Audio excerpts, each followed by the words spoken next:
Assalamualaikum warahmatullahi wabarakatuh. Madayaw ugmayong adlaw kaninyong tanan. Magandang araw sa inyong lahat. Ngayong Fire Prevention Month, nakikiisa ako sa Bureau of Fire Protection at sa lahat ng ating mga fire volunteers sa pagsusulong ng mga hakbang upang maprotektahan ang sarili, pamilya, tahanan at komunidad sa sunog. Seryoso ang kasiraan na dala ng sunog, subalit isa itong trahedya na maaaring maiwasan sa pamamagitan ng tamang kaalaman at paghahanda.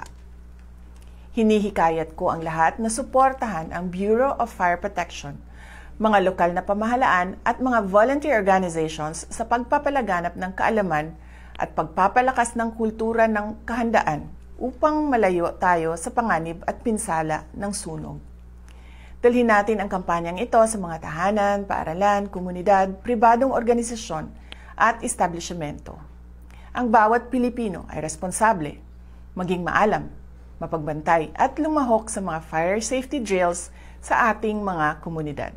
Sama-sama nating itatag ang mas handa, mas ligtas at mas matatag na bansa.